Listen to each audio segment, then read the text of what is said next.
In both your personal and professional life, there's one skill that stands above the rest.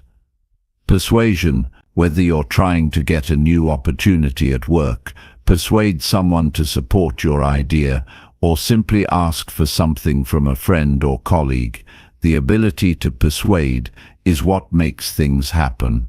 But persuasion is not something you're born with, it's a skill you can develop and master over time.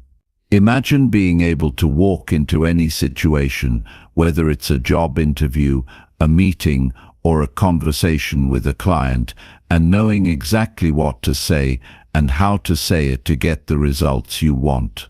Think about how much easier your life would be if you could persuade people to agree with your ideas, support your goals, or even just say yes when you need them to.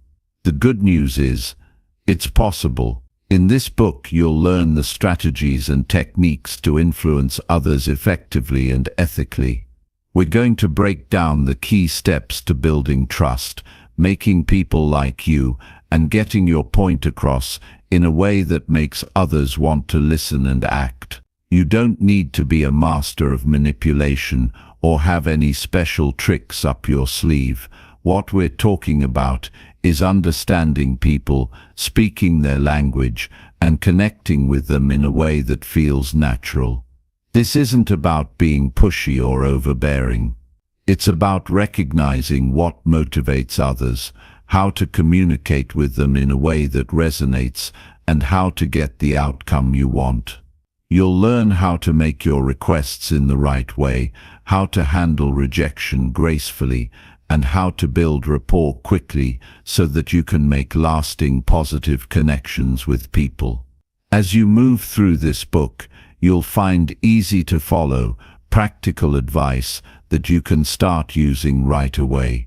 By the end, you'll feel more confident in your ability to persuade others, whether you're negotiating a deal, pitching an idea, or simply asking for help. These are skills you can apply in everyday situations, and with a little practice, they'll become second nature. If you're ready to learn how to persuade with ease and get the things you want from anyone, you're in the right place. Let's dive into the practical steps that will help you master the art of persuasion. Chapter 1. Why persuasion is the most important skill in life. Persuasion shapes everything around us. It's in every conversation, every deal, every decision. It's the reason some people get what they want effortlessly, while others struggle to be heard. Most people don't realize how much persuasion affects their daily lives. They think success comes from working hard, being smart, or just having good luck. But the truth is, the people who move ahead in life are the ones who know how to persuade. Imagine walking into a room full of strangers and instantly making them feel drawn to you. Picture asking for something, a promotion, a discount, a favor, and hearing yes without hesitation. Think about how much easier life would be if people naturally wanted to agree with you. This isn't a fantasy. It's what happens when you understand the power of persuasion.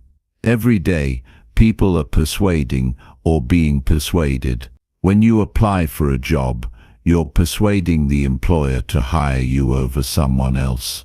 When you ask for help, you're persuading someone to take action.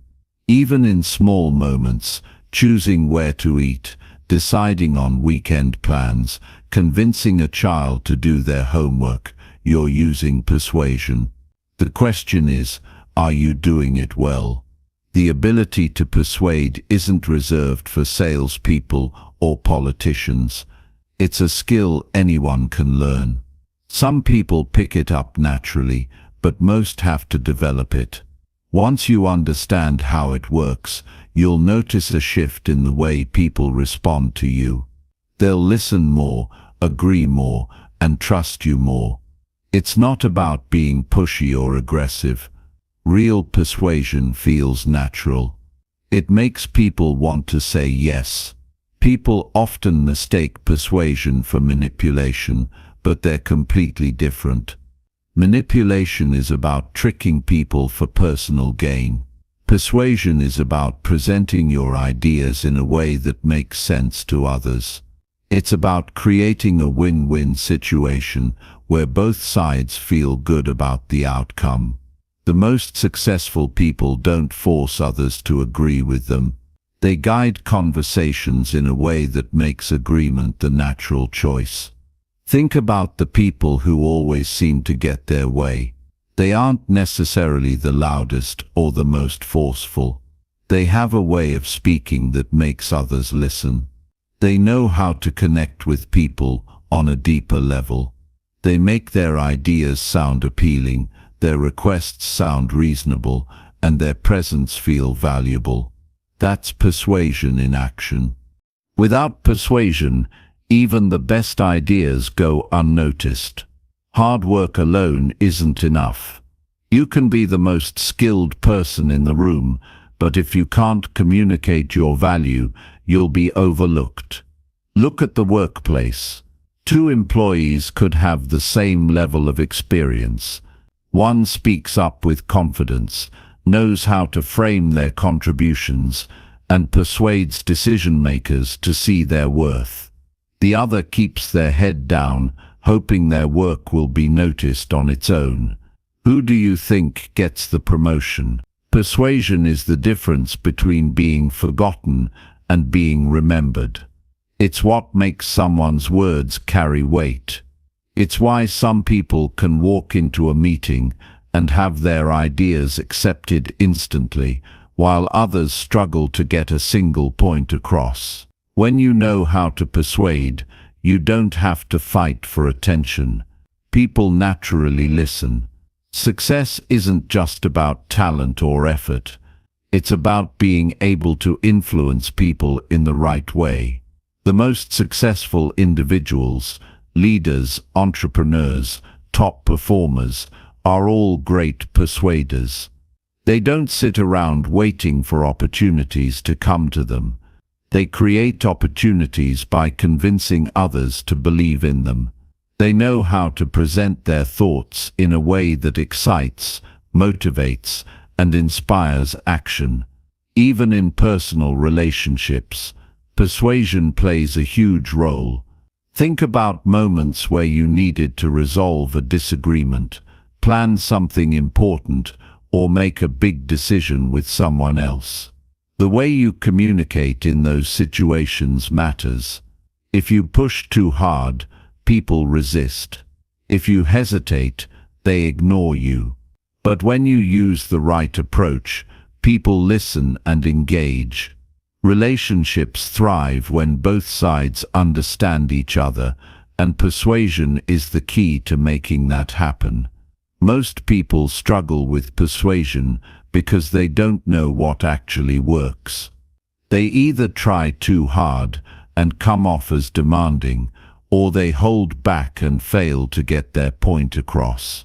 Persuasion isn't about being forceful. It's about knowing how to present your ideas in a way that makes people feel good about agreeing with you. Some think persuasion is about talking more, but the best persuaders listen just as much as they speak. They pay attention to what others care about. They understand what motivates people, what makes them hesitate, and what makes them excited to say yes. They don't just throw words out and hope for the best. They shape conversations with intention. Once you master persuasion, life feels easier. Conversations flow smoothly. People are more open to your ideas. You stop feeling like you have to fight for attention because people naturally respect your words. It's a skill that can take you from struggling to thriving in almost every area of life. Persuasion isn't about tricking people. It's about understanding them. It's about knowing what makes people tick and using that knowledge to communicate more effectively. When done right, persuasion doesn't feel like persuasion at all. It feels like connection. It feels like trust. And when people trust you, they say yes more often. Some people spend their whole lives struggling because they don't realize how important persuasion is. They work hard but don't get recognized. They have great ideas but can't get others to listen. They know what they want, but they don't know how to ask for it in a way that gets results. It doesn't have to be that way. With the right skills, anyone can become more persuasive. This isn't about changing who you are. It's about learning how to communicate in a way that makes life easier. Imagine knowing exactly what to say in any situation. Imagine feeling confident when asking for what you want. Imagine never feeling ignored, dismissed, or unheard again. That's what persuasion can do for you. The world is full of opportunities, but only for those who know how to take them. Persuasion is the tool that allows you to do that. It puts you in control. It helps you stand out. It makes people remember you, trust you, and want to work with you. And once you develop this skill, you'll wonder how you ever lived without it. Chapter 2. How to make people like you in minutes. People decide whether they like you within the first few minutes of meeting you. It's not always fair, but that's how the mind works. A first impression sets the tone for everything that follows. If you get it right, people warm up to you instantly, and conversations feel natural. If you get it wrong, it becomes an uphill battle to change their perception. The good news is that making people like you is not about luck or guessing. It's a skill, and anyone can learn it. People like those who make them feel good. If someone enjoys being around you, they'll naturally be drawn to you. The mistake most people make is thinking they have to impress others with achievements, stories, or jokes. That's not what makes people connect. The real key is how you make them feel. If a person feels important, heard, and valued in your presence, they will like you. It's that simple. The fastest way to make someone feel important is to show genuine interest in them. When you meet someone, focus on them rather than on yourself. Ask about their experiences, thoughts, and opinions. Most people love talking about themselves when given the chance. They rarely meet someone who truly listens, so when they do, it stands out. If you give someone your full attention, they will walk away feeling good about the conversation, even if you barely spoke about yourself. Eye contact plays a big role in building instant connections. When you look at someone while they're speaking, it shows that you're present and engaged. People notice when your eyes wander or when you seem distracted. Holding steady eye contact, even just for a few seconds longer than usual, creates a sense of trust. But it should feel natural. Too much, and it becomes uncomfortable. The balance is keeping your focus on them without making it feel forced. A simple way to make people like you faster is by mirroring their energy. This doesn't mean copying everything they do, but subtly matching their tone and pace. If someone is upbeat, matching that enthusiasm makes them feel understood. If they are calm and reserved, lowering your own energy slightly makes them feel comfortable. People are drawn to those who feel familiar, and mirroring creates that effect naturally. Names matter more than most realize. Remembering and using someone's name in conversation makes them feel acknowledged. People respond differently when they hear their own name. It signals recognition, which builds a personal connection. If you meet someone new, saying their name once or twice during the conversation makes a lasting impression. If you struggle with names, making a conscious effort to repeat them in your head after hearing them helps. Smiling at the right moments makes a huge difference. A warm, natural smile signals friendliness and approachability. It puts people at ease. People instinctively react to the energy you give off. If you seem open and inviting, they will feel comfortable around you. But the key is authenticity. A forced smile is obvious. A real one happens when you're relaxed and genuinely engaged in the conversation. The way you respond to people's words influences how they feel about you. When someone shares something, responding with enthusiasm or understanding makes them feel heard. If they tell a story, reacting in a way that matches their excitement or concern shows that you're engaged. People remember how you made them feel. A conversation where they feel appreciated and understood sticks with them. Small compliments can instantly shift how someone feels about you. The right kind of compliment makes people feel seen. Instead of generic praise, noticing something specific about them makes it more meaningful. It could be how they handled a situation, their sense of humor, or the way they explain things. People often go through life without hearing positive feedback, so a well-placed compliment can make a big impact. Your body language sends messages before you even speak. The way you stand, the way you move, and the way you use your hands all influence how people perceive you. Open body language, like keeping your arms relaxed rather than crossed, makes you seem more approachable. Leaning slightly in when someone is talking shows engagement. The small details matter. People pick up on them, even if they don't realize it consciously. The tone of your voice affects how people feel when talking to you. A warm, steady tone creates a sense of comfort. A rushed or monotone voice makes conversations feel distant. The way you say something is just as important as what you say. When speaking, a slight upward tone at the end of a sentence makes you sound more inviting. A downward tone signals certainty and confidence.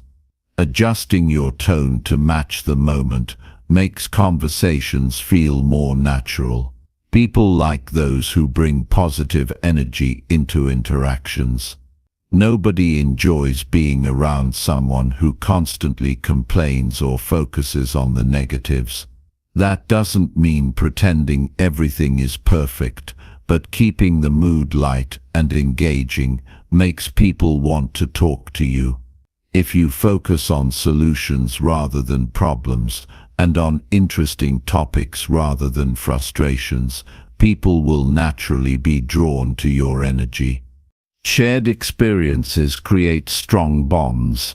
Finding common ground with someone speeds up how quickly they feel connected to you. If you notice a shared interest, background, or goal, mentioning it strengthens the interaction. People feel closer to those who understand them. Even something as simple as a similar sense of humor builds a connection. A powerful way to make people feel drawn to you is to make them feel valued in the conversation. If they mention something important to them, remembering it for future conversations shows that you genuinely care. If they share a small detail about their life, and you bring it up later, they feel seen. People don't forget when someone makes an effort to remember things about them. The best way to make people like you is to be someone they enjoy being around. If they feel good in your presence, they will associate that feeling with you. It's not about saying the perfect words or having the best stories. It's about creating a space where people feel important, heard, and comfortable. Once you understand what makes people feel that way, forming connections becomes effortless. Chapter 3. The words that make people say yes.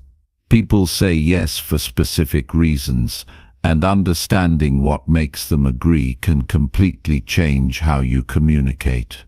Some words trigger an instant positive response, while others create hesitation. The way a request is phrased can make the difference between someone eagerly agreeing or rejecting the idea before they even consider it. Knowing the right words to use in conversations, negotiations, and everyday interactions gives you a massive advantage. People are more likely to say yes when they feel like it's their decision, rather than something being forced on them. Giving someone a sense of control makes them open to agreeing. Instead of saying, "You should do this," rephrasing it as "you might find this helpful," removes resistance. It shifts the focus from telling them what to do to giving them the freedom to decide. No one likes being pressured, but everyone likes feeling like they made a smart choice on their own. The way you frame a request also matters. Instead of asking, "Can you help me?" which might make someone hesitate, saying, "I'd really appreciate your help with this," makes the person feel valued. People want to feel needed, and when you highlight their importance in a situation, they're more likely to step in. Words like appreciate, need, and because make people feel like their actions matter. Timing plays a huge role in getting people to agree. Asking for something when someone is stressed or distracted lowers your chances of a yes. But if you bring it up when they're in a good mood, they're much more likely to be receptive. Reading the moment before making a request increases the likelihood of a positive response. People are naturally more agreeable when they feel relaxed and valued. One of the simplest ways to make someone say yes is to use the word because. When you give a reason, even a simple one, people feel more inclined to agree. Instead of saying, "Can you do this?" saying, "Can you do this, because it will help the team finish faster," gives them a logical reason to say yes. The mind responds better to requests that come with a reason, even if it's not a major one. Small commitments lead to bigger agreements. When someone agrees to something small first, they're more likely to say yes to a bigger request later. If you need a favor, starting with a minor ask builds momentum. Once someone commits to helping, their brain naturally wants to stay consistent with that decision. People feel more comfortable saying yes when they've already said yes before. Using positive and confident language makes a request more appealing. Instead of saying, "Would you maybe consider this idea?" saying, "This idea has worked well for others, and I think it could be great for you too," creates more confidence. People respond better when they feel that what they're agreeing to is beneficial, and words that highlight benefits make it easier for them to say yes. Social proof influences people's decisions. If they know that others have said yes to something, they feel safer doing the same. Mentioning that many people have found this useful, or that this method has helped others in similar situations, increases the chances of agreement. People like feeling like they're making a good choice, and knowing others have made the same decision reinforces that belief. The way you describe an option affects how it's received. Instead of saying, "This is something you should try," saying, "This is something that has helped a lot of people achieve great results," makes it more appealing. Framing something as a positive opportunity rather than just a suggestion, increases the likelihood that someone will want to agree. Using a person's name in a request makes it feel more personal. People naturally pay more attention when they hear their own name. Instead of saying, "Can you help me with this?" saying, "Mark, I could really use your help with this," grabs their attention more effectively. It makes the request feel directed specifically at them, which increases the chances of a positive response. A request feels more reasonable when it's broken down into simple steps. Instead of asking for something big all at once, presenting it in smaller, more manageable parts makes it easier for someone to say yes. People are less likely to feel overwhelmed when they see an action as simple rather than complicated. The words you use and the way you say them shape how people respond. Understanding what makes someone agree isn't about being manipulative. It's about communicating in a way that makes saying yes feel natural. The right words, timing, and approach can make all the difference. Chapter 4. The secret to making anyone trust you. Trust is the foundation of persuasion. If people don't trust you, they won't listen, won't believe what you say, and won't be influenced by your words. It doesn't matter how confident or persuasive you sound, without trust, nothing sticks. The moment someone feels uncertain about you, they put up walls. But when trust is strong, people open up, listen, and even seek your opinion before making decisions. Building trust starts with consistency. People believe those who match their words with their actions. If you say one thing but do another, even in small ways, it plants seeds of doubt. Every time you follow through on something, you prove you are reliable.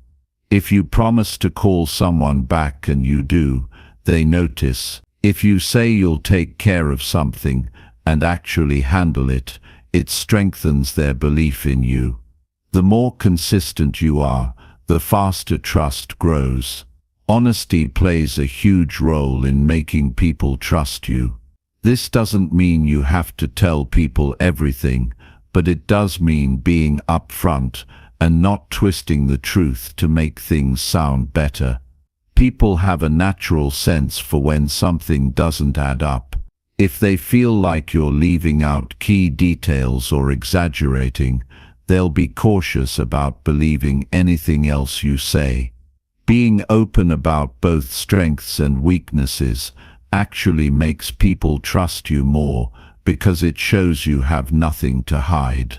Listening is one of the simplest yet most powerful ways to build trust. When people feel heard, they naturally trust the person who is paying attention to them. Most people listen just to respond. They're thinking about what they'll say next, instead of truly absorbing what the other person is saying.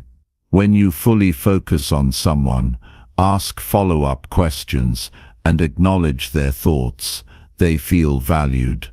That feeling of being understood makes them more willing to trust you. Body language sends messages about trustworthiness before a single word is spoken. The way you stand, how you make eye contact, and the way you use your hands all influence how people feel about you. If your posture is open, your movements are natural, and you maintain steady eye contact without staring, people see you as more trustworthy. Nervous habits, avoiding eye contact, or shifting around too much can make someone feel unsure about you, even if your words are solid. One of the fastest ways to make someone trust you is to be reliable in small things. If someone asks for a small favor and you handle it quickly, they're more likely to believe you can be trusted with bigger things. People judge character based on little actions. If you remember details about someone's life, follow through on small promises, or show up when you say you will, you become someone they can count on. Trust also grows when people see that you care about their interests, not just your own. If they feel like you're only talking to them to get something, they hold back. But if they sense that you genuinely care about their well-being, goals, or challenges, they lower their guard. The best way to show this is by offering help or advice without expecting anything in return. When you give before asking, people see you as someone who genuinely cares. Being open about your own mistakes or uncertainties makes you more relatable. People naturally trust those who don't pretend to be perfect. If you make an error, owning up to it instead of covering it up strengthens credibility.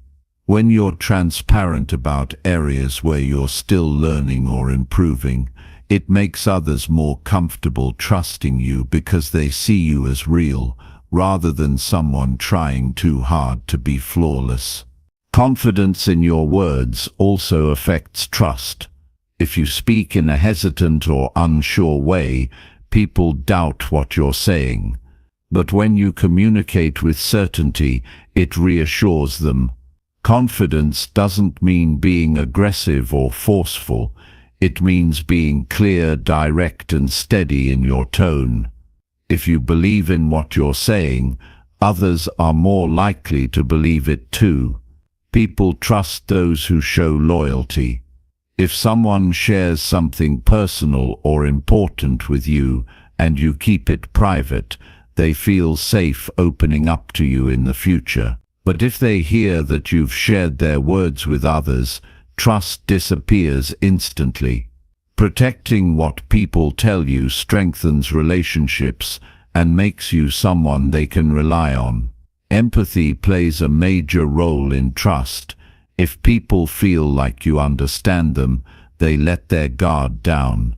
When someone shares a struggle or frustration, responding in a way that shows you truly get what they're feeling makes a big difference. Instead of brushing off their emotions or immediately offering solutions, acknowledging their feelings first helps build a stronger connection. Trust is not something you demand, it's something you earn.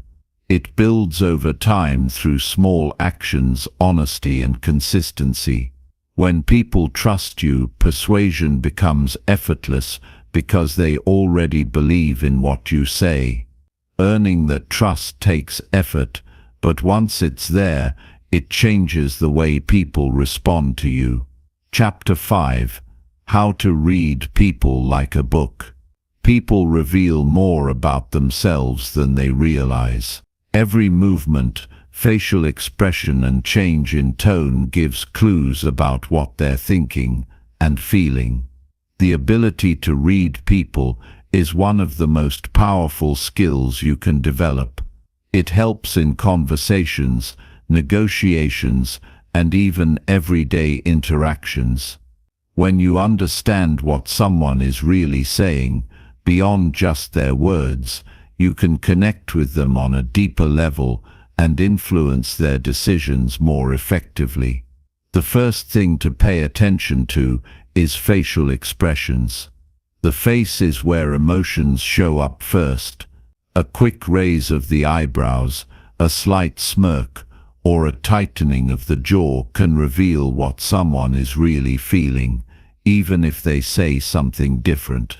If someone smiles but their eyes don't match, it's often a sign that the smile isn't genuine. If their lips tighten after you say something, it might mean they're holding back an opinion or disagreeing internally. Noticing these details helps you respond in a way that keeps the conversation flowing in your favor. Eye movement also tells a story. When someone looks away for a second before answering, they're likely thinking about their response. If their eyes dart around while talking, they might be nervous or unsure. Steady, direct eye contact usually signals confidence and honesty. But if someone avoids eye contact entirely, it could mean they're uncomfortable, hiding something, or feeling intimidated. Recognizing these signals allows you to adjust your approach to make the person feel more at ease. Tone of voice changes based on emotions. If someone's voice suddenly becomes higher, or they start speaking faster, it might mean they're excited, anxious, or trying to convince you of something. A lower, slower tone often signals seriousness or deep thought. If their voice wavers slightly, there could be hesitation or uncertainty. Listening carefully to not just what someone says, but how they say it, gives you an extra layer of insight into their mindset. Body language reveals what words don't. When someone crosses their arms, it can be a sign of discomfort or defensiveness, especially if they do it after hearing something they don't like. Leaning in shows interest, while leaning away often signals disengagement. If their feet point toward you, they're likely interested in the conversation, but if they start turning away, their mind is already somewhere else. People don't always say when they're losing interest, but their body usually does. Micro-expressions are split-second facial expressions that reveal true emotions before someone has time to hide them. A flicker of frustration, a quick flash of surprise, or a moment of sadness can appear and disappear in less than a second. These signals happen naturally before the brain can control them, making them some of the most honest indicators of how someone really feels. Training yourself to catch these brief moments helps you understand people better than they understand themselves. The way someone gestures while talking can also give away their emotions. Open hand movements suggest honesty and openness, while clenched fists or tightly gripped objects often signal stress or frustration. If someone rubs their neck or touches their face frequently, it can be a sign of discomfort or nervousness. When people play with their hair or adjust their clothing, they might be feeling self-conscious or uncertain. These small actions happen automatically and can give you an advantage in understanding what's really going on in someone's mind. Matching a person's energy and mannerisms can create an instant sense of connection. If they speak slowly, slowing down your own speech makes them feel more comfortable. If they're enthusiastic, responding with similar energy builds rapport. People feel most at ease with those who mirror their communication style. It's not about copying them exactly, but about subtly aligning with their way of speaking and moving to create a natural sense of connection. Spotting nervous habits can be useful in many situations. If someone keeps tapping their fingers, shifting in their seat, or glancing at the door, they might be eager to leave or feeling uneasy. If their breathing changes, becoming shallower or faster, it could be a sign of stress. When people are truly relaxed, their body movements are smoother and slower. Noticing these details allows you to adjust how you approach them, making them feel more comfortable and willing to engage. Understanding people's true emotions makes it easier to navigate conversations. When you can tell if someone is genuinely interested, hesitant, or uncomfortable, you can guide interactions in a way that benefits both sides. Reading people is not just about spotting deception. It's about understanding their needs, fears, and unspoken thoughts. When you develop this skill, communication becomes smoother, persuasion becomes stronger, and relationships become more meaningful. Chapter 6. The right way to ask for anything. Asking for something can be tricky. If you don't ask the right way, you might not get what you want. It's not just about making a request. It's about framing it in a way that makes the other person want to say yes. There's a subtle art to asking, one that when done right makes the other person feel comfortable, valued, and eager to help. The first thing to keep in mind is that how you ask is often more important than what you ask for. If you come across as demanding or pushy, people are going to shut down. But if you ask in a way that makes them feel respected, they're more likely to agree. The key is to make your request sound reasonable, simple, and beneficial to both of you. Timing plays a huge role in how your request is received. If you ask for something when someone is already stressed or distracted, they're more likely to say no. But if you wait for a moment when they're relaxed and in a good mood, your chances of getting a yes increase significantly. Pay attention to the mood and energy of the person you're asking. You want to ask at the right moment when they're in a positive frame of mind. One of the most effective ways to ask for something is to make the person feel like they're the ones making the decision. People are more likely to say yes when they feel they have control over the situation. Instead of saying, "Can you do this for me?" try saying, "Would you be open to helping with this? Or do you think this is something you could help with?" This way, you're giving them the freedom to choose, which makes them feel empowered. When people feel like they've made the decision themselves, they're more likely to agree. Another powerful way to ask is by making the request feel personal. People are more likely to help when they feel like they're doing something for someone they care about. If you frame your request in a way that appeals to the other person's sense of kindness or desire to help, they're more likely to say yes. Instead of just asking for a favor, try saying something like, "I really need your expertise on this," or "I'd really appreciate your input on this. It would mean a lot to me."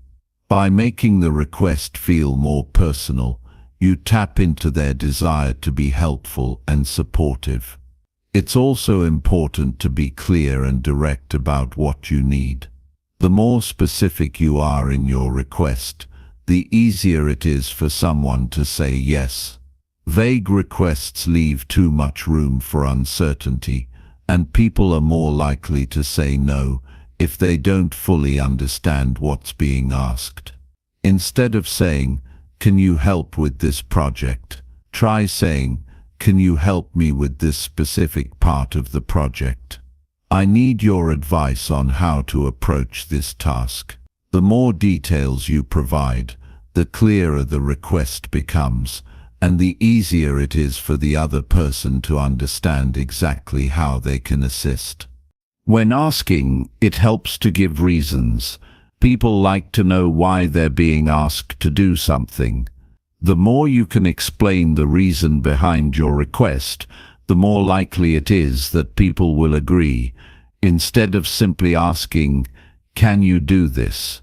say, "Can you do this because it will help us meet the deadline?" Or, "Can you do this because I really value your expertise in this area?"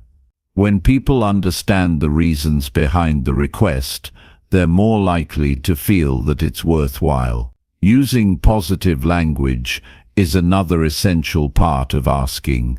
The way you phrase your request can make a huge difference in how it's received. Instead of saying, "Can you please do this?" which sounds like a chore, try saying, "I'd really appreciate your help with this," which makes the request feel more like an opportunity to contribute. People are more likely to say yes when they feel like they're being asked to do something positive or valuable, rather than something that's just a burden. A simple but effective strategy is the foot in the door technique.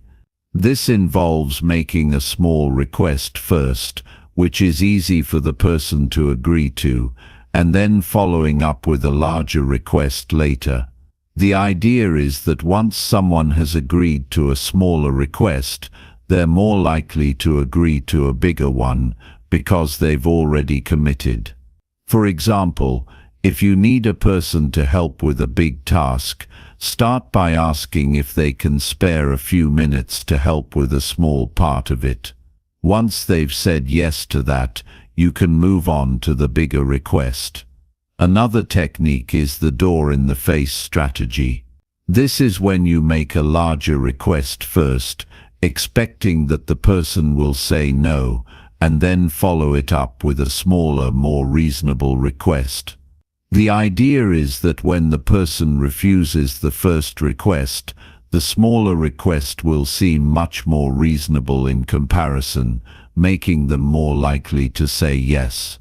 For example, if you need someone to help you for an hour, you could start by asking if they can help you for 2 hours. When they say no, you can ask if they can help for just 1 hour. The second request will seem more manageable, and they're more likely to agree. It's also important to express gratitude. People are more likely to help when they feel appreciated. If you've asked for something, be sure to thank the person before they even agree. This shows that you respect them and value their time and effort. By expressing gratitude up front, you make the person feel good about helping, which increases the chances of them saying yes. When asking for something, try to make it easy for the other person to say yes.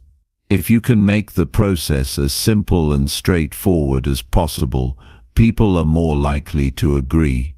If the request requires too much effort or is too complicated, they might decline out of convenience. If you can make it as easy as possible for them to help, they'll be more inclined to say yes. At the end of the day, the way you ask for something can make all the difference. If you're clear, respectful, and considerate in your approach, people are much more likely to say yes. It's not just about what you're asking for, it's about how you ask. Understanding the dynamics of asking can help you get what you want more often, while building stronger, more positive relationships along the way. Chapter 7. The Yes Chain Trick to Get People to Agree.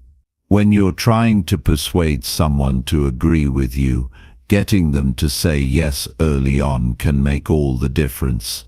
The yes chain is a simple but powerful technique that taps into the psychology of agreement. Once you get someone to say yes to something small, it's much easier to get them to agree to bigger things later.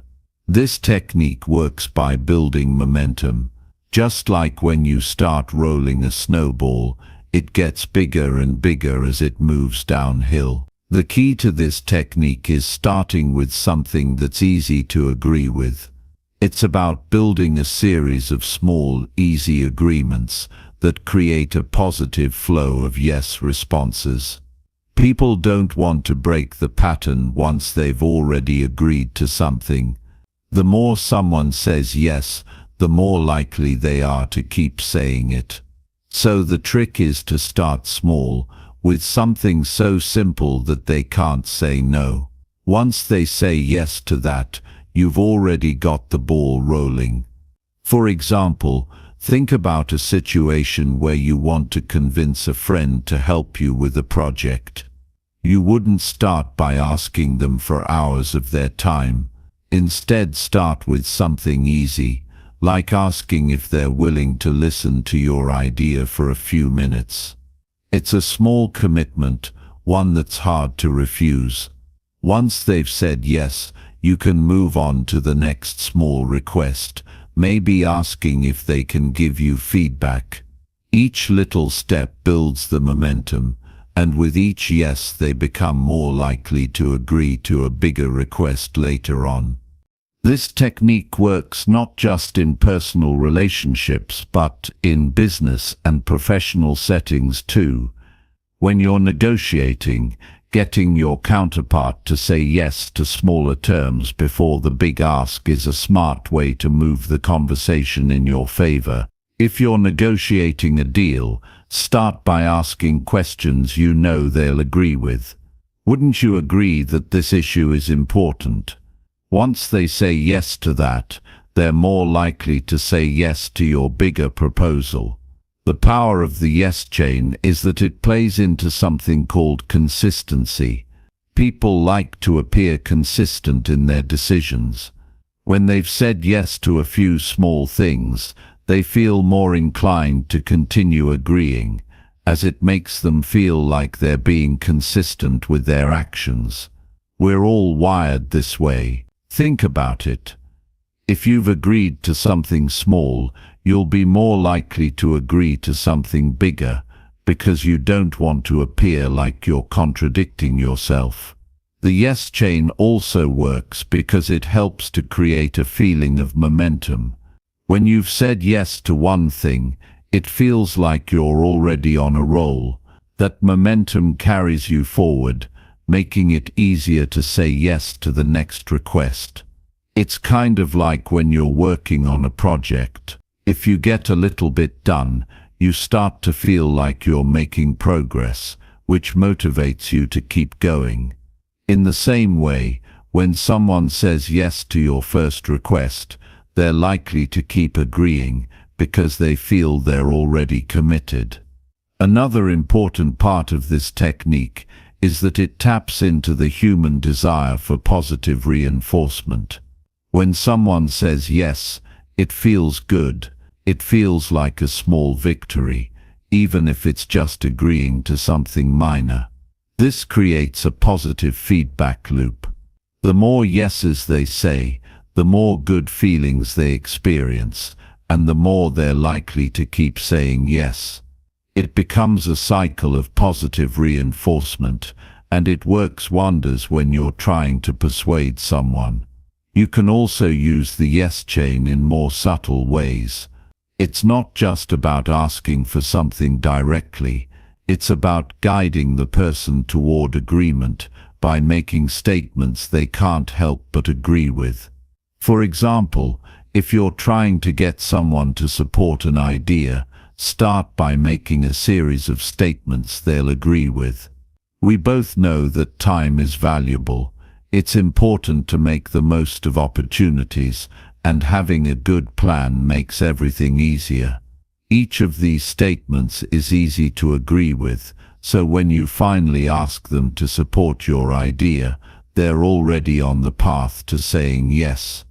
It's important to remember that the yes chain doesn't work if you start with something too big or difficult to agree with. If your first request is too much, the chain will break. You need to start small, and you need to pace the requests. Don't try to rush through the chain and ask for too much too soon. Take your time, and let each yes build the momentum for the next one. The more you use this technique, the more natural it becomes, and the more effective it will be in getting others to say yes to what you want. One great thing about the yes chain is that it's completely natural. It doesn't rely on manipulation or trickery. It's simply about guiding someone through a series of positive, easy-to-agree-with steps that lead to a larger agreement. People want to be consistent in their decisions, and they want to feel good about saying yes. The yes chain taps into both of these desires and uses them to your advantage. In the end, persuasion is all about getting people to agree with you, and the best way to do that is by getting them to say yes again and again. When you start with small, easy-to-agree-with requests, you can build momentum and make it more likely that people will say yes to your bigger asks. The yes chain is a simple but powerful way to influence others, and when you use it correctly, It can help you get what you want in almost any situation. Chapter 8. The Power of Silence. Why talking less is better. When it comes to persuasion, sometimes saying less can be more. It's easy to think that the more you talk, the more convincing you'll be, but often the opposite is true. People don't always need a long explanation to agree with you. In fact, the more you talk, the more chances you give them to tune out or start questioning what you're saying. Silence, when used strategically, can be incredibly powerful. There's a lot to be said about how we fill silences in conversations. Most people feel the need to talk continuously because silence feels uncomfortable.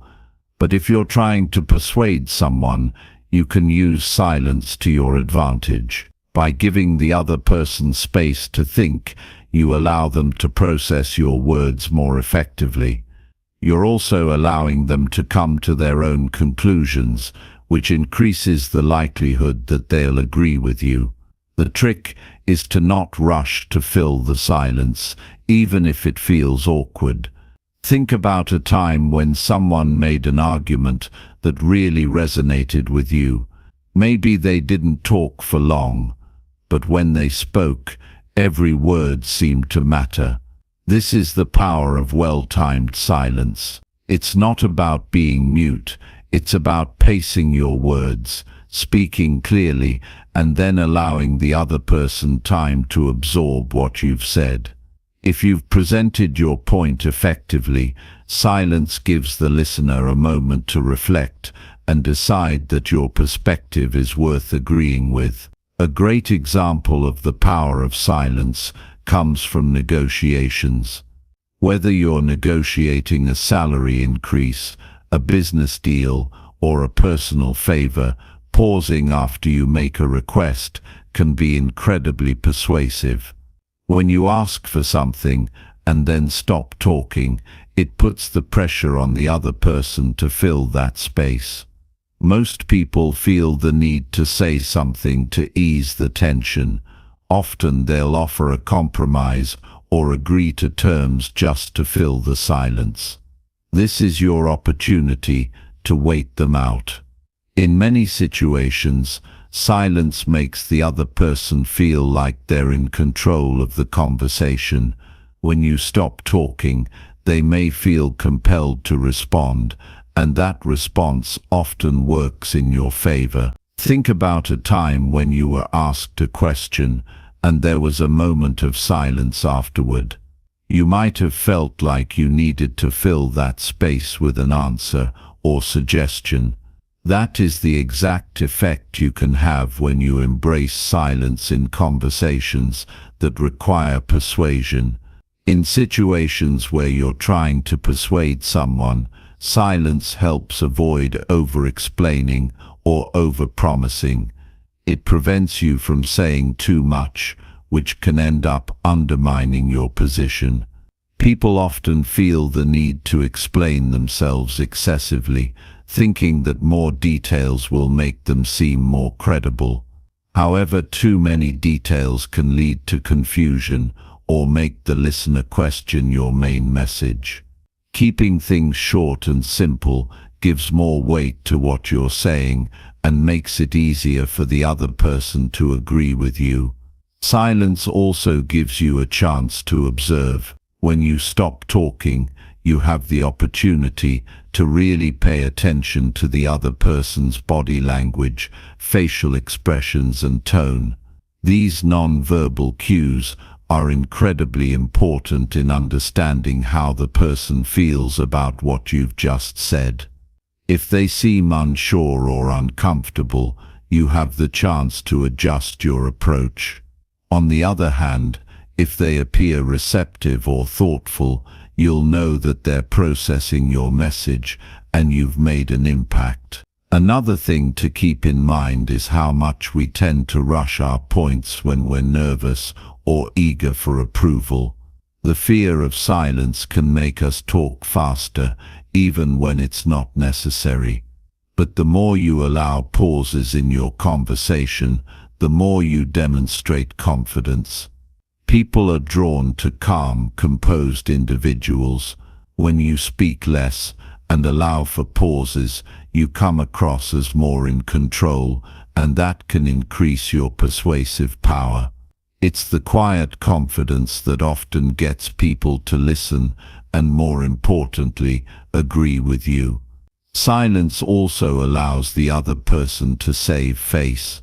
In a conversation, especially one where you're trying to persuade someone, the goal isn't to trap or pressure them.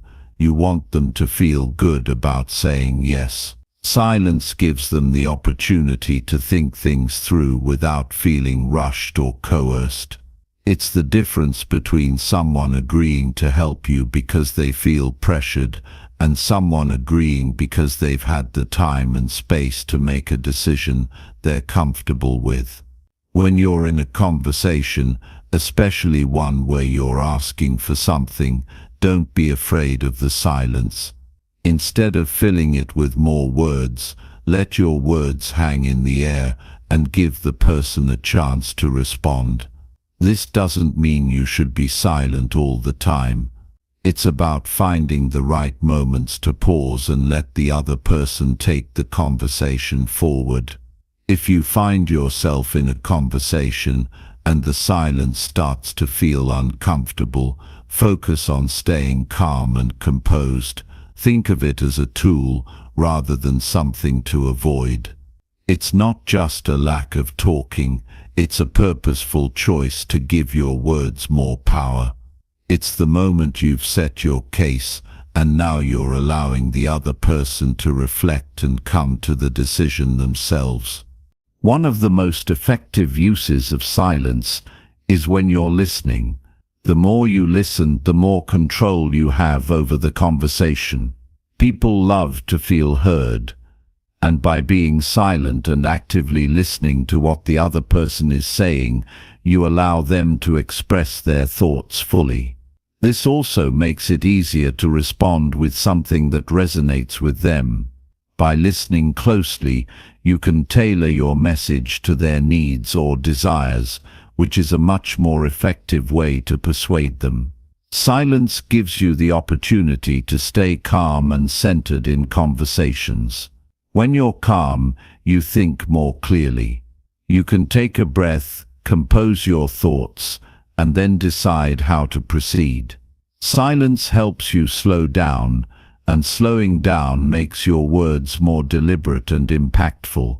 Using silence strategically is about understanding its power. It's not about avoiding conversation or leaving things unsaid. It's about creating space for the other person to process and reflect on your message. When used in the right way, silence can be just as persuasive, if not more persuasive, than words themselves. Chapter 9. The best way to handle rejection and still win. Rejection is something we all fear. It's uncomfortable, sometimes painful, and often discouraging. But here's the truth. Rejection is not the end of the road. In fact, if you handle it the right way, rejection can become a stepping stone to success. What matters most isn't whether or not you face rejection, it's how you respond to it. When you can handle rejection with grace and resilience, you build mental toughness and the ability to bounce back stronger. One of the key things to remember is that rejection is rarely personal. It might feel like a blow to your ego, but in most cases it's not about you. The person rejecting you is making a decision based on their own circumstances, needs or priorities, not necessarily because of anything wrong with you. Understanding this can help take some of the sting out of the experience. If you internalize rejection and make it about your worth as a person, you'll find yourself stuck in a cycle of self-doubt. But if you view rejection as just part of the process, you can let go of the emotional weight it brings. The first step to handling rejection is to stop taking it personally. It's easy to assume that when someone says no, they're rejecting you as a person. But in most cases, they're simply rejecting the offer, the timing, or the terms you presented. They may not be saying no to you, they might just be saying no to a particular situation. The sooner you realize this, the easier it becomes to let go of the sting and move forward. It's also important to keep in mind that no matter how well you present your ideas or how hard you try, there will always be people who say no. That's just part of life. Next, it's important to maintain a sense of perspective. Just because you've faced rejection once doesn't mean you won't succeed next time. Think about all the successful people you admire. Most of them have faced rejection in some form. Walt Disney was rejected hundreds of times before he built his empire. Oprah Winfrey was told she wasn't fit for television. J.K. Rowling faced rejection from numerous publishers before Harry Potter was picked up. The list goes on and on. The key to their success wasn't that they avoided rejection, it was that they didn't let it stop them. Rejection didn't define their journey. They kept moving forward despite it. One effective way to deal with rejection is to reframe it as feedback. Rather than viewing rejection as a failure, think of it as an opportunity to learn. When you're rejected, try to understand why it happened. Ask yourself, what could you have done differently? Was there something in your approach that didn't resonate with the person you were speaking to? Is there something you can improve in the way you present yourself or your ideas? Rejection often gives us valuable insights that we can use to improve. Instead of wallowing in disappointment, take a moment to reflect on what you can learn from the experience and use it to better your next attempt. Another important strategy is to build resilience. Resilience is the ability to bounce back after facing setbacks. It's about staying focused on your long-term goals, even when things don't go your way in the short term. Building resilience takes practice, but it's possible for anyone to develop. One way to build resilience is by celebrating small wins along the way. Every time you succeed, whether it's getting a small win or simply learning from a rejection, acknowledge your progress. These small victories keep you motivated and remind you that rejection is just one moment in a bigger journey. You also have to remember that rejection isn't always the end of the road. Sometimes it's just a redirection. Perhaps the person who rejected your idea wasn't the right person to work with, or maybe your timing wasn't right. But that doesn't mean that your idea or your efforts are worthless. It just means that you need to find another path, or another person who's more aligned with your goals. It's about seeing rejection as an opportunity for growth and exploration. Every time you face a no, you're one step closer to finding the right yes. Rejection can also serve as a reminder that you're pushing boundaries. If you're not facing rejection, you're probably not challenging yourself enough. Growth happens when you step outside of your comfort zone and take risks, and with risks come the possibility of failure and rejection. But that's okay. In fact, it's essential. Every rejection you face means you're putting yourself out there, trying new things, and moving closer to your goals. When you're rejected, take a deep breath and give yourself permission to feel disappointed. It's normal to feel frustrated, upset, or even defeated. But don't let those feelings linger for too long. It's important to process your emotions and then let them go. Don't allow rejection to consume you. Instead, Use it as motivation to keep going. Remind yourself why you started in the first place, and keep your eyes on the bigger picture. Every no brings you one step closer to a yes. It's crucial to surround yourself with people who support and encourage you. A strong support system can help you stay motivated after facing rejection. Whether it's family, friends, or colleagues, having people in your corner who believe in you can make all the difference. When you face a setback, turn to your support system for encouragement. They can offer a fresh perspective, remind you of your strengths, and help you stay focused on your goals. Rejection will always be a part of life, but how you handle it determines whether it will hold you back or propel you forward. By not taking rejection personally, reframing it as feedback, building resilience, and maintaining a positive perspective, you can turn rejection into a tool for success. Keep in mind that rejection is simply a part of the process, and it's something everyone faces. The key is to keep going. Keep pushing forward, keep learning, and keep believing in yourself. Every rejection brings you closer to your breakthrough. Chapter 10. The Body Language Tricks That Make You More Persuasive. Your body language speaks volumes, often even more than your words. It can either build trust or create distance, convey confidence or uncertainty. Understanding the subtle power of body language can make all the difference in how persuasive you are, whether you're making a business pitch, negotiating a deal, or simply trying to convince someone to see things your way. One of the most important things to remember is that people are constantly observing you, even when you're not speaking.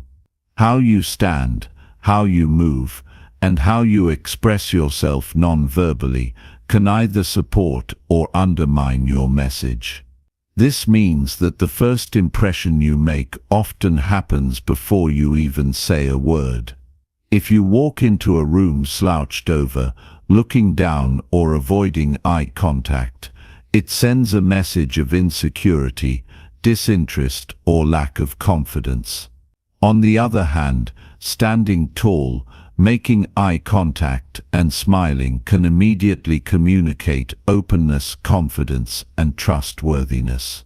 A simple change in posture can have a huge impact. When you sit or stand with your shoulders back and your head held high, it shows that you're confident and in control. This doesn't mean you should act overly aggressive or stiff. Just being aware of your body position can make you appear more approachable and engaged. Confidence is contagious, and when you present yourself with it, others are more likely to believe in what you're saying. Another key to effective body language is mirroring. When you're trying to connect with someone and persuade them, subtly mirroring their body language can create a feeling of rapport. This doesn't mean you should mimic every movement they make, but matching their tone, pace, and physical posture can make them feel understood and comfortable. If they lean forward, you might do the same. If they cross their arms, you might mirror that in a relaxed way. By doing this, you communicate that you're in sync with them, which builds trust and increases the chances of persuading them to your point of view.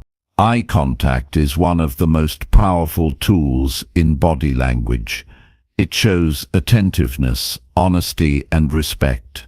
People are more likely to trust you if they feel you're looking them in the eye during a conversation. However, it's important to find a balance. Too little eye contact can make you seem evasive or untrustworthy, while too much can feel confrontational or uncomfortable. The goal is to maintain steady, but not constant eye contact. A few seconds at a time, with occasional breaks, is ideal. This shows that you're engaged in the conversation and actively listening, which makes the other person more likely to listen to you in return. In addition to eye contact, your facial expressions play a huge role in how your message is received. Smiling, for example, can instantly make you appear more approachable and friendly, which can lower any barriers and make the other person more open to what you're saying. A genuine smile that reaches your eyes conveys warmth and sincerity, making people more comfortable around you. On the flip side, a lack of expression or a frown can make you seem distant or unapproachable. Being aware of your facial expressions and adjusting them based on the conversation can help you establish a connection and keep the interaction positive. Another important aspect of body language is the way you use your hands. People often feel more at ease when they see that your hands are open and visible. This can make you appear more trustworthy and confident. On the other hand, crossing your arms or holding your hands tightly can send a message of defensiveness or closed-off attitude. Using your hands to emphasize points in a natural and controlled way can help reinforce your message and add energy to your delivery. When you speak with open hands, it can make you seem more genuine and persuasive, as if you have nothing to hide. Space is another factor that plays into how persuasive you are. The way you use space can influence how the other person perceives you. Standing too close to someone can make them feel uncomfortable or pressured, while standing too far away can create a sense of distance or detachment. Finding the right balance is key. In most situations, maintaining a comfortable level of personal space, neither too close nor too far, helps to create a positive environment for conversation.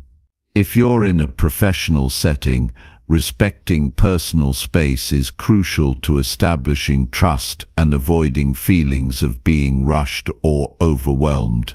Your posture and movement also affect how others perceive your confidence and authority. For example, when you walk into a room, your movements should be purposeful and deliberate. When you move with confidence, it makes others more likely to respect you and take you seriously. Avoiding fidgeting or pacing excessively will help you appear calm and in control. Every movement you make, from how you walk to how you gesture, can affect the way others perceive your message. Being aware of these body language cues and adjusting them based on the situation can make a huge difference in how persuasive you are. If you want someone to trust you, making eye contact, using open gestures and standing tall can signal to them that you're genuine and confident. If you're trying to establish a connection, mirroring their body language or using a warm smile can help build rapport. On the other hand, if you want to come across as an expert or someone in control, maintaining good posture, speaking with conviction, and using confident gestures will help reinforce that image. It's also worth noting that body language can be a two-way street. Just as you're using body language to influence the other person, you're also picking up on their non-verbal cues. If the person you're speaking to is avoiding eye contact, crossing their arms, or turning their body away from you, these are signs that they may not be fully engaged or that they're feeling defensive. In these cases, adjusting your own body language, perhaps by softening your posture, speaking more slowly, or using a more relaxed tone, can help break down barriers and encourage a more open conversation. When you are aware of your body language and use it consciously, you create an environment where persuasion can happen naturally. It's about more than just the words you say. It's about how you present yourself, how you engage with others, and how you make them feel in your presence. Confidence, openness, and attentiveness all shine through in the way you carry yourself, and these non-verbal cues can help reinforce your message, making it far more likely that others will be persuaded by your words. Mastering body language takes practice, but once you become more aware of it, you'll start to notice the difference it makes in your conversations and interactions. Whether you're negotiating a deal, convincing someone of your point of view, or simply trying to make a positive impression, how you carry yourself is a powerful tool that can elevate your persuasive abilities and help you achieve your goals. Chapter 11: How to make people feel important and why it works. The idea of making someone feel important might seem simple, but the impact it has on the way people respond to you is significant. When you make someone feel like they matter, like their thoughts and feelings are valued, you instantly build a connection that goes beyond just words. It's not just about giving compliments, it's about recognizing a person's worth, acknowledging their efforts, and treating them with respect. It's a game changer, not only in how others perceive you, but in how open they are to what you have to say. People are naturally drawn to those who make them feel good about themselves, and this principle holds true in every interaction, whether professional or personal. A big part of this is recognizing that every person has a desire to be seen. No one likes to feel invisible or overlooked. Whether it's in a business meeting, a social gathering, or just a casual conversation, when you show genuine interest in someone, it tells them that they are important. It's not about flattery or trying to impress them, it's about truly valuing them as individuals. When you listen intently, give them your full attention, and respond thoughtfully, you send a message that says, "You matter." Making someone feel important doesn't always have to involve grand gestures. Small acts, like remembering their name or recalling details from past conversations, can have a profound effect. People appreciate it when others remember things about them, because it shows that you care enough to pay attention. Simple gestures, like holding the door open or offering a kind word, also go a long way in making someone feel valued. These little actions can create a sense of connection, and when you show someone respect, it creates a space where they are more likely to listen to what you have to say. One of the most powerful ways to make someone feel important is through active listening. Most people want to feel heard, and when you truly listen to someone, it's a sign of respect. It's not just about hearing their words, but understanding their emotions, their motivations, and their perspectives. When you engage with someone in a way that shows you're fully present, you make them feel that what they have to say matters. This goes beyond simply nodding along while thinking about your next point. It means putting aside distractions, focusing on the speaker, and responding in ways that acknowledge their thoughts. This level of engagement helps build trust, and when trust is present, people are more likely to be open to persuasion.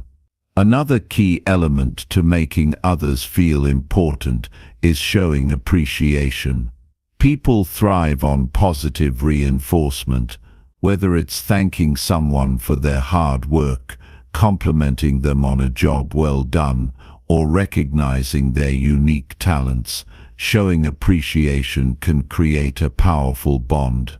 Compliments should be specific and genuine, as empty praise can feel insincere.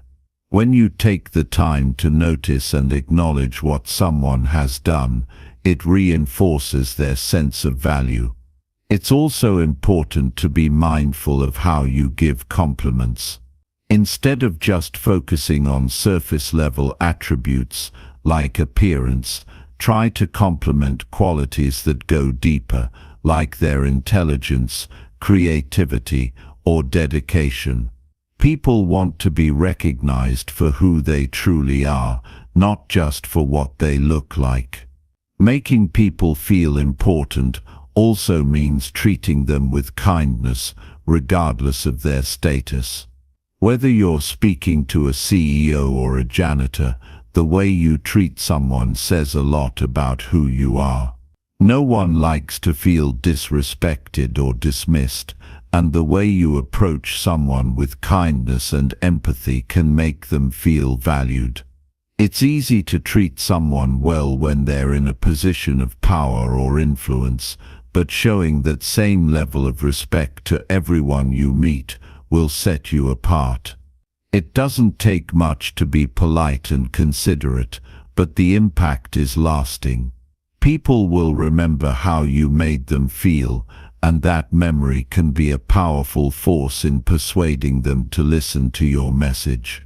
When you focus on making others feel important, you also make them feel more comfortable around you. It's natural for people to gravitate toward those who show empathy and respect.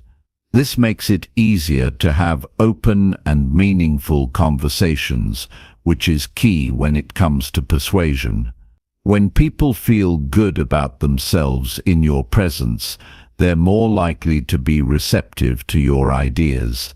They're not focused on defending themselves or worrying about being judged. They're open to listening and considering your perspective. This makes it easier to influence their thoughts, because they trust that you have their best interests at heart. In the business world, making people feel important can help you build better relationships with clients, colleagues, and customers. When you recognize their contributions, value their input, and acknowledge their importance, you create an atmosphere of cooperation and mutual respect. This makes people more likely to work with you, support your ideas, and in the long run, help you achieve your goals. In sales, for example, if a client feels understood and appreciated, they're more likely to trust you and buy from you. It's not just about pushing a product, it's about making the client feel confident in their decision, because they know that you've taken their needs and desires seriously. In personal relationships, the same principle applies. When you make someone feel important, they're more likely to feel invested in the relationship. Whether it's a friend, partner, or family member, everyone wants to feel valued. Small acts of kindness, thoughtful gestures, and genuine interest in their well-being create a strong foundation for connection. People are more likely to reciprocate the respect and care you show them, and this creates a positive cycle where both parties feel valued. This deepens your bond, making it easier to persuade and influence each other, because there's a level of trust and emotional connection that exists. Making someone feel important isn't about manipulation or using them to get what you want. It's about fostering real connections and showing empathy. It's about giving people the space to express themselves and recognizing their worth, no matter who they are or where they come from. When people feel valued, they are more likely to be open to your ideas and perspectives, because they trust that you have their best interests in mind. Whether it's in business, friendships, or family, Making others feel important strengthens your relationships and creates a foundation for success. People want to work with, listen to, and support those who make them feel good about themselves, and in doing so, you become more persuasive and influential in their lives. Chapter 12. The Power of Stories. How to win people over instantly. The power of storytelling cannot be underestimated when it comes to persuading others. Stories have a unique way of engaging our emotions, capturing our attention, and helping us understand complex ideas in a simple, relatable way. Think about it. Whenever you hear a good story, it sticks with you. Whether it's a story about a struggle and triumph, or one that shares a lesson learned from a failure, stories resonate because they tap into universal experiences and emotions. It's not just about the information being shared, it's about how the story makes you feel. And this emotional connection is what makes people more likely to agree with your perspective or follow through on a request. Humans have been telling stories for thousands of years. It's how we've passed down knowledge, traditions, and values across generations. Stories are how we make sense of the world around us. They help us connect the dots between our personal experiences and those of others. When you weave a story into your conversation or presentation, you create a bridge that makes your message more accessible and engaging. Instead of just presenting facts, you're inviting people to be a part of something bigger. You're telling them that they too are a part of this narrative, whether they realize it or not. One of the key reasons why stories are so persuasive is that they allow people to see things from different perspectives. When you tell a story about someone who has overcome adversity, for example, the listener doesn't just hear about the struggle, they feel it. They can imagine what it's like to be in that person's shoes. Stories give us the opportunity to experience something without actually having to go through it ourselves. This ability to empathize with characters, situations, or ideas is what makes stories such a powerful tool in persuasion. Think about how often we turn to stories to explain things in our everyday lives. We tell stories about what happened at work, what we did over the weekend, or even how we overcame a challenge. The reason we do this is because stories make the message more relatable. When we share personal stories, we invite others to connect with us on a deeper level. They can see the real human side of who we are, and that makes them more open to what we have to say. It's not just about facts or logic, it's about building a connection. For persuasion, this means that when you want to influence someone, it's not enough to simply state your argument. You need to bring it to life with a story. Stories provide context that helps your listener understand why your idea matters and how it might benefit them. For example, if you're trying to persuade a colleague to take on a new project, you could tell them a story about how similar projects led to success in the past, highlighting the positive outcomes and the lessons learned along the way. This narrative will help them visualize the potential benefits, and it might make them more open to the idea. When telling a story, it's important to keep it relatable. People are more likely to be persuaded when they can see themselves in the story. If you're telling a story about a business deal, for instance, try to include elements that your audience can connect with, such as challenges they've faced in their own work or goals they've pursued. The more they can relate to the story, the more likely they are to see the value in your perspective. Another powerful aspect of storytelling is its ability to simplify complex ideas. Let's face it, some topics can be hard to understand, and sometimes it's difficult to explain something in a way that resonates. Stories, however, break down complex information into bite-sized, digestible pieces. Instead of overwhelming your audience with technical jargon or data, you can illustrate your point by telling a story that conveys the same message in a way that's easy to follow. For instance, if you're discussing the importance of teamwork, you could tell a story about a group of people working together to accomplish a shared goal, focusing on how each person contributed and how their combined efforts led to success.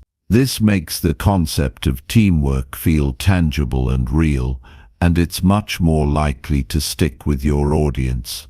One of the best things about storytelling is that it doesn't require you to be a professional writer or a master of language.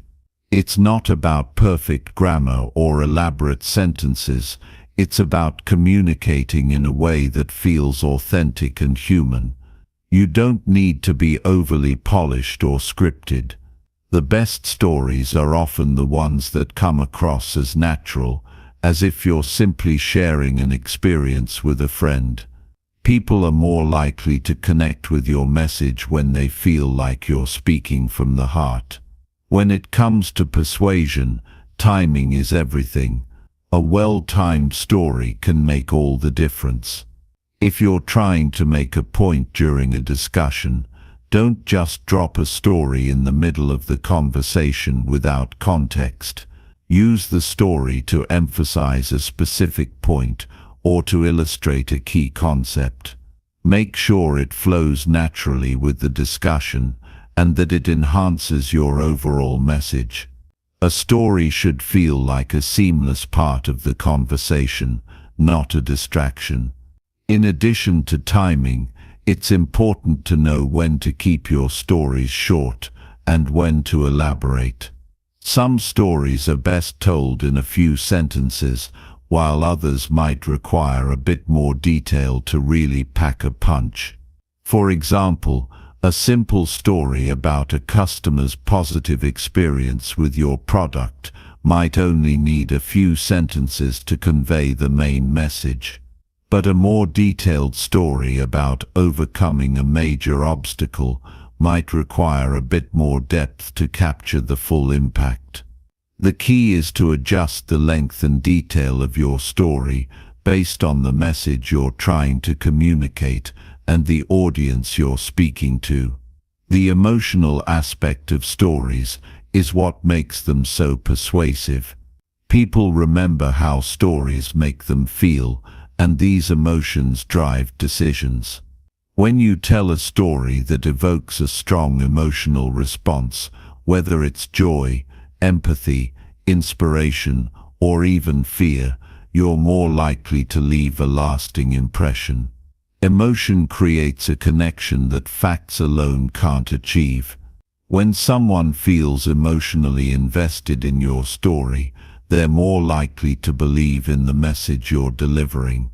The next time you want to persuade someone, think about the story you can tell that will make them feel what you want them to feel.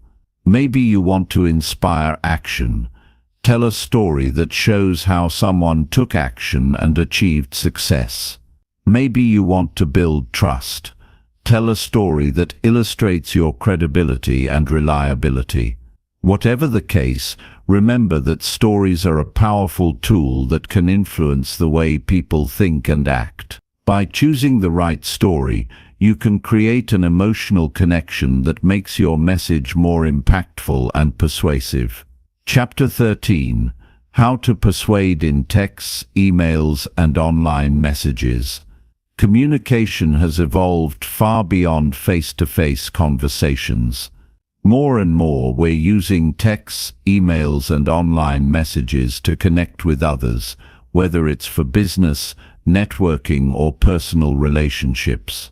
With all the conveniences that come with digital communication, there's one major challenge. How do you persuade people effectively through text, without the benefit of body language or tone of voice? How do you make sure your words carry the right message, even if they're read on a screen instead of heard in person? When it comes to persuading others in digital communication, it's crucial to understand that your words have to work harder. You can't rely on the same cues and nonverbal signals that you would in a face-to-face interaction. In text-based communication, everything is in your words, so it's important to be clear, concise, and emotionally intelligent. It's not just about the message you're sending, but how you send it. Crafting persuasive messages in emails or texts requires a strategic approach, one that balances being direct, personable, and approachable. One of the first things to consider when persuading through digital channels is how you open the conversation. The beginning of any message is crucial because it sets the tone for what's to come. When you send an email or text, your reader is deciding within the first few lines whether or not they're going to engage with the rest of your message. If you want to persuade them, you need to grab their attention right away. The best way to do this is by making sure your opening is clear, relevant, and focused on the reader's needs. It's also important to avoid coming off as too pushy or abrupt. If your message feels like a demand or a sales pitch, the reader is likely to tune out.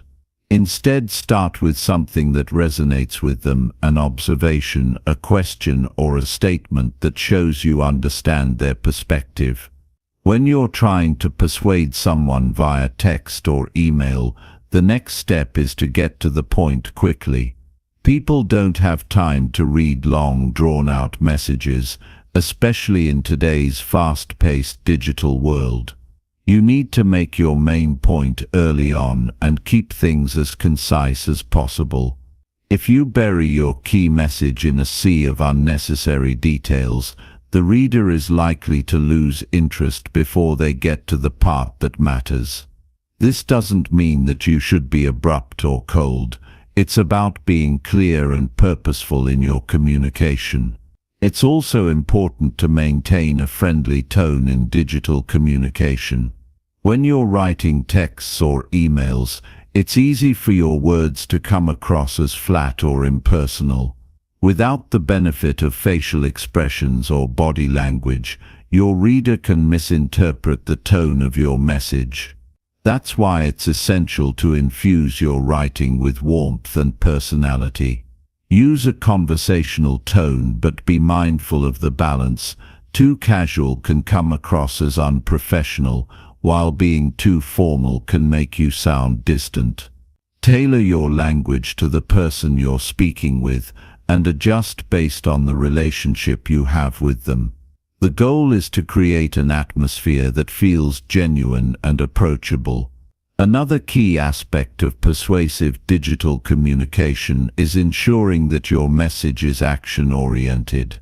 If you want someone to do something, whether it's responding to your email, making a purchase, or setting up a meeting, you need to make it clear what action you want them to take. One of the best ways to do this is by including a clear call to action (CTA) at the end of your message. Whether it's "let me know your thoughts" or "click here to learn more," a CTA gives your reader direction and helps them know what to do next. It also provides an opportunity to emphasize the benefit of taking action. For example, instead of simply asking someone to schedule a call, you could frame it as a way to discuss how we can save you time and money, highlighting the value that they'll receive from taking the next step. It's important to remember that when it comes to persuasion through text or email, timing matters. You don't want to bombard someone with messages all at once or follow up too frequently. Giving your reader space to absorb your message and respond is crucial. On the other hand, if you're waiting too long to follow up, your message may lose its relevance or urgency. Finding the right balance of timing is a key part of the persuasion process. The structure of your message also plays a big role in how persuasive it is. People are more likely to engage with and respond to messages that are easy to read. That means using short paragraphs, bullet points, and even headings when appropriate to break up the text. A well-structured email or text is easier to skim, and that increases the likelihood that your reader will stay engaged with your message. Avoid long-winded sentences or overly complicated wording. Simple, direct communication is often the most persuasive. Another important element of persuasive digital communication is the use of social proof. People are more likely to be persuaded by messages that show how others have benefited from taking action. This can be especially effective in emails or text messages that are part of a sales pitch or business communication. For example, you could share testimonials from clients who have had positive experiences, or reference a case study that demonstrates the success others have had with your product or service. Social proof builds credibility and trust, two of the most important factors when trying to persuade someone. When you're communicating via text or email, you also want to be mindful of how you close the conversation. The closing of your message should leave a lasting impression and make it clear that you value the other person's time. A simple positive closing statement, like "I look forward to hearing from you," or "Thank you for your time and consideration," helps to reinforce the connection and makes your reader feel appreciated. Just as with the opening, the closing of your message should reflect your overall tone. Be friendly, courteous, and professional, and leave the door open for future conversation. Lastly, don't underestimate the power of personalization in persuasive digital communication. Personalization helps to show the reader that you care about their individual needs and that your message is not just a generic mass email. By tailoring your message to the specific person you're communicating with, you make it more relevant and meaningful. Personalization doesn't have to be elaborate. Even small touches like using their name, referencing a previous conversation, or acknowledging a recent achievement can make a big difference. People are more likely to respond positively when they feel like they're being treated as an individual rather than just another recipient of a generic message. The digital world has made communication faster and more efficient, but it also means that we have to be more strategic and intentional with the way we persuade others through text, emails, and messages. Crafting persuasive messages that capture attention, engage the reader, and inspire action takes thought and effort, but it's an essential skill in today's world. By mastering the art of persuasive digital communication, you can enhance your ability to influence, build relationships, and get what you want from anyone. Chapter 14: How to Negotiate and Get the Best Deal. Negotiation is a skill that everyone can use, whether you're trying to get a better deal on a purchase, persuade someone to take your side on an issue, or work out the terms of a business deal. It's not just about getting what you want, it's about creating a win-win situation for both sides. A good negotiator understands how to balance their own needs with the needs of the other person and knows how to communicate in a way that fosters collaboration and mutual benefit. When you're entering into a negotiation, it's important to remember that it's not just about making demands and trying to get the upper hand. it's about finding common ground. The first thing you should do when preparing for any negotiation is to understand both your own position and the other person's position. What do you want out of this negotiation? What are you willing to compromise on? What are the key points that you absolutely need to achieve in order for this negotiation to be successful for you? Once you've identified your own needs and goals, it's equally important to consider the other person's perspective. What do they want? What's important to them? What are they likely to be flexible on, and what are their non-negotiables? Understanding these elements will give you a better idea of where you can find common ground and where you may need to make compromises.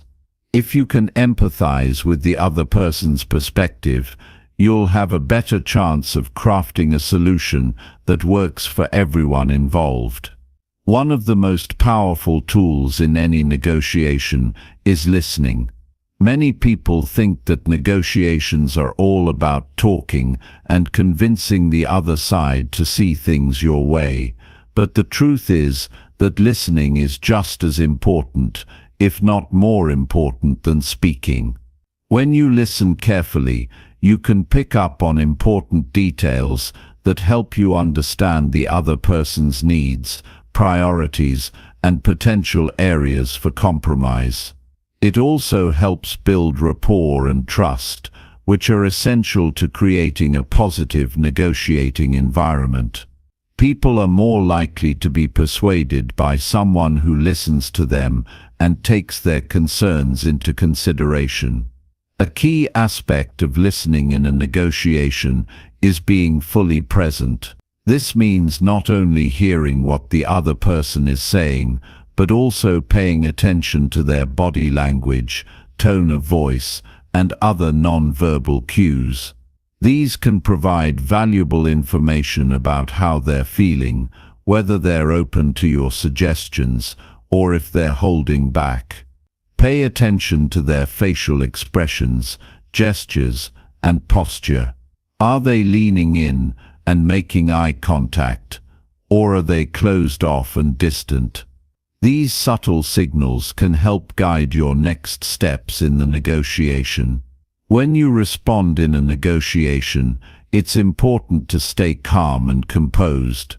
Even if the conversation gets heated, or you feel like you're not getting what you want, it's crucial to remain level-headed.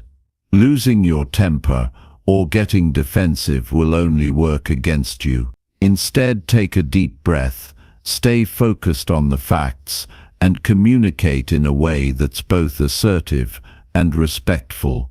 If you're able to stay calm under pressure, it will reflect well on you and help you maintain control of the negotiation. In addition to staying calm, another important strategy is to remain flexible. Negotiations are rarely straightforward, and things may not go according to plan.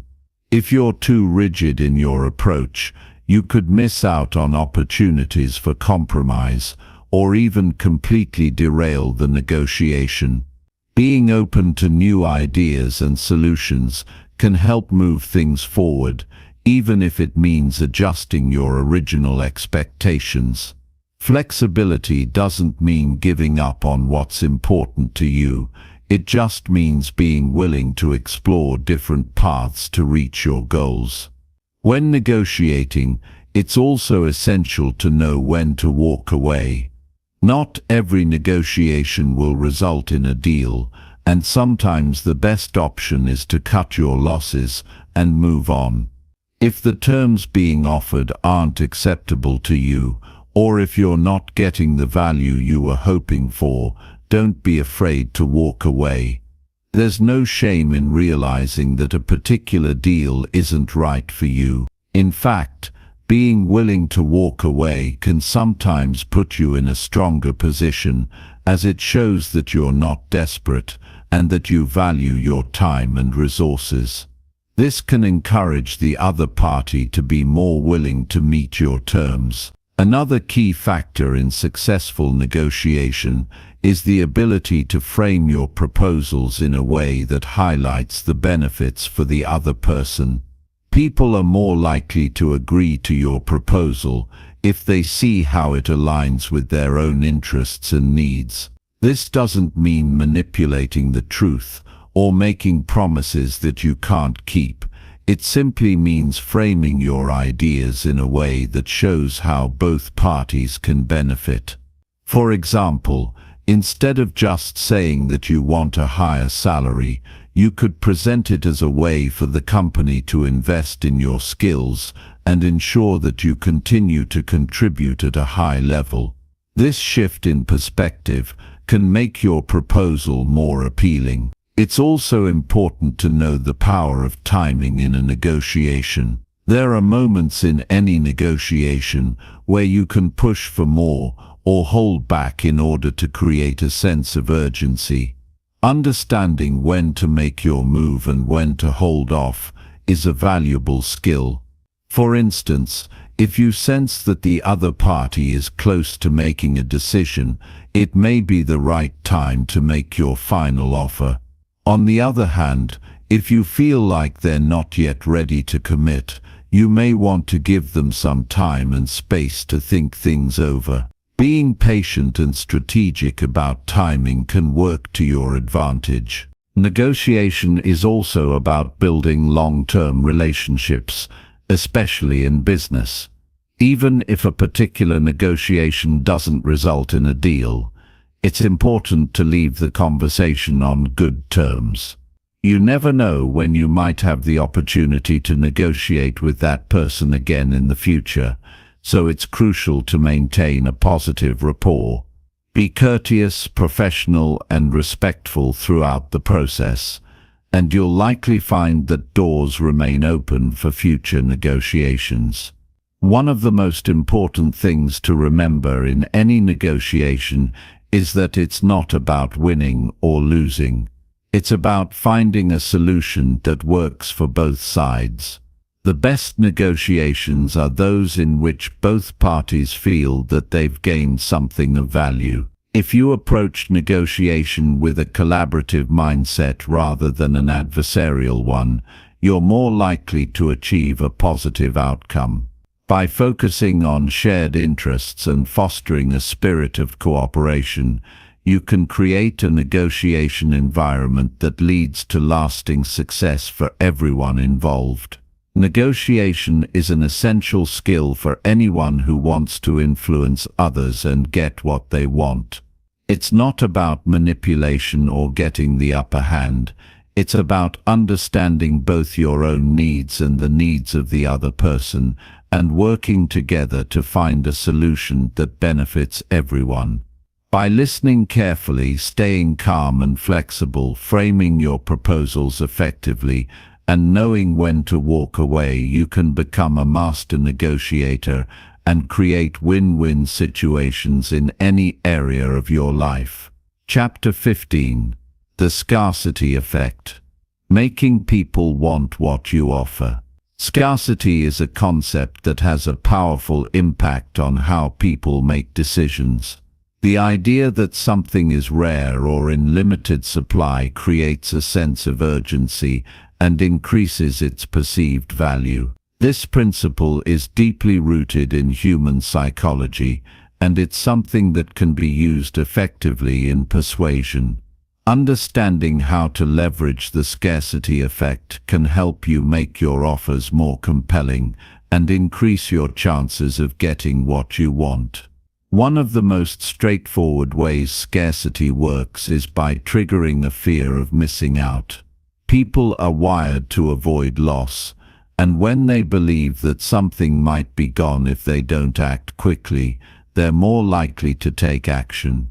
Think about the last time you were offered a limited-time discount or told that a product was in short supply.